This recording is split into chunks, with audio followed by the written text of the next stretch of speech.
हम ये चाहते हैं कि एक SIT सुप्रीम कोर्ट के रिटायर्ड जज के अंडर बनाई जाए, जो सारा ये जेनोसाइड हुआ है, जो इस सारे जेनोसाइड का इन्वेस्टिगेट किया जाए। जैसे कि पिछली के सरकारों ने हमारे जेनोसाइड को ट्रेवलाइज किया, हमारी किलिंग्स को ट्रेवलाइज किया, लेकिन अब एक उम्मीद की किरण जगी है जब से नई डिस्पेंसेशन सेंटर पर आई मोदी जी की सरकार। दफा 370 उठाकर 33 उठाकर हटाकर free flow of constitution JNK में कर दिया, और जिसकी वजह से आज यासीन मलिक जैसा टेररिस्ट जेल में है। बिटा कराटे जो 40 पंडितों को मारने का दावा खुद करता था, आयशी से घूम रहा था, वो आज बिहाइंड द बार्स है। 32 वर्ष होने को आए हैं, लेकिन आज भी कश्मीरी हिंदू जो है न्याय के लिए गुहार लगा रहे हैं। आज भी इनकी यही कोशिश है कि जितने भी केसेस आतंकवादी रिलेटेड हैं वो सारे खोल दिए जाने चाहिए, ओपन किए जाने चाहिए, एक सिट को कॉन्स्टिट्यूट किया जाना चाहिए। और आज इस समय मैं जम्मू के उस इलाके में हूँ जहाँ पे बलिदान दिवस ऑब्जर्व किया जा रहा है। ये बलिदान दिवस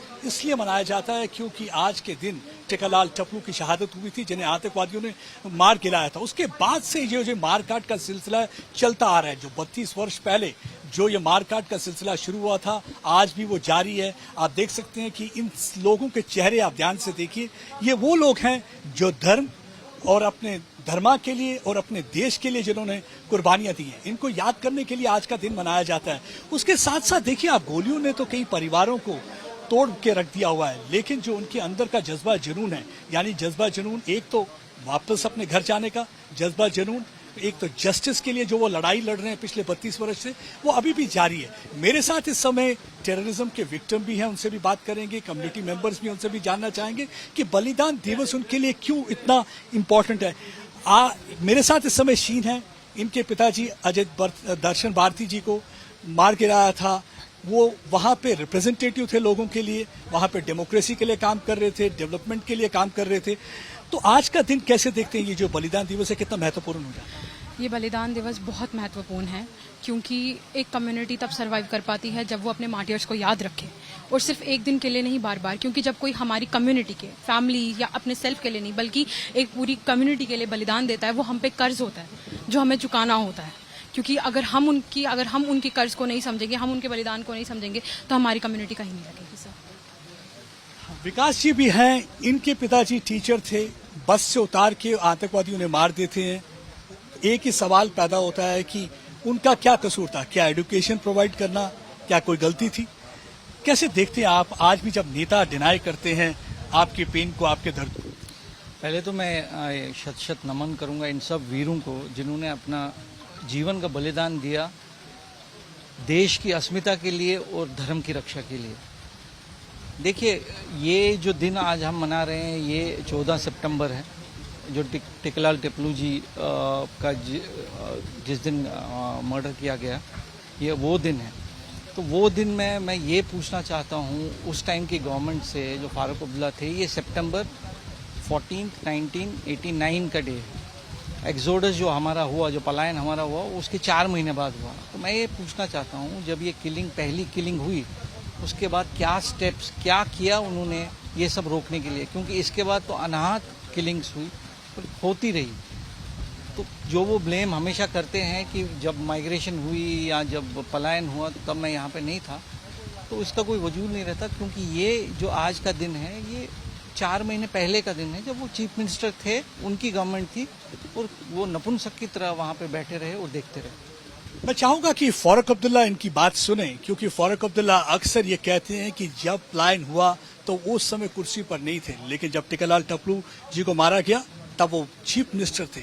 उन्होंने क्या कदम उठाए, यही सवाल कम्युनिटी मेंबर आज भी उन्हें पूछती है, लेकिन 32 वर्ष बाद भी उनके पास कोई जवाब नहीं है। लेकिन जब आजकल जब हमें पिछले दिनों उनसे ये सवाल पूछा हमारी नवभारत के एडिटर इन चीफ ने, तो उस समय वो इंटरव्यू छोड़कर भाग गए। तो मैं बातचीत करता हूँ, कैसा लगता है जब वो डिनायल मोड में रहते हैं ये नेता हमारे, आज भी मानने को तैयार नहीं है कि उन्होंने कोई गलती करी है? देखिए, अगर आप देखेंगे लेटेस्ट डॉक्टर फारूक अब्दुल्ला का इंटरव्यू, यहाँ कश्मीरी पंडित समाज ने ही उसको एक जगह लाया था किसी सेमिनार के लिए। उसी सेमिनार में उनके सामने वो कह रहा है कि आप लोगों को जगमोह ने निकाला। यानी अभी भी ऐसा घिनौना एक स्टेटमेंट जिसकी कोई हकीकत नहीं है। और ये जो डिनाइल मोड है, ये जो मेन स्ट्रीम पॉलिटिशियंस है, चाहे वो PDP है या नेशनल कॉन्फ्रेंस है या कांग्रेस रही, ये सबसे ज्यादा चुभता है। कम से कम वो एंडोर्स तो कर लेते कि कुछ ऐसा हुआ जो आइडियोलॉजिकल एक कॉन्फ्लिक्ट वहां हो गया। क्लियर कॉल थी जब टिकलाल जी टिपलू की हत्या की, प्रेमनाथ भट्ट की हत्या की, सर्वानंद कुल की हत्या की, या कश्मीरी पंडितों या हिंदू समाज की नेशनलिस्ट फोर्सेस की हत्या की। ये क्लियर कॉल थी कि जो नेशनलिस्ट फोर्सेस वहां है, भारतीय का जो एक चिन्ह है उसको मिटाना है। और आज के डेट में ये गंदी पॉलिटिक्स की वजह से जो है कि वो इसको डिनाइल मूड में कंटिन्यू चल रहे हैं। अगर वो कम से कम वो एक्सेप्ट करते इस चीज को, हम सोल्यूशन ढूंढ सकते थे। देखिए 32 वर्ष पहले 90 के दशक में भी हमने देखा कि किस तरीके से निजाम मुस्तफा का नारा लगाया। निजाम मुस्तफा का मतलब कि वो चाहते थे एक ही कम्युनिटी के मेंबर वहां पे रहें। नेशनलिस्ट फोर्सेस को वहां से निकालना चाहते थे क्योंकि उन्हें मालूम था ये वो कम्युनिटी है जो देश और तिरंगे के लिए वहां खड़ी है। यही एक वजह थी कि हमेशा इनको वो दीवार की तरह लगती थी, आंखों में खटकती थी, इसलिए टारगेटेड किलिंग की, भय का माहौल क्रिएट किया, इन्हें वहां से भागने के लिए मजबूर कर दिया।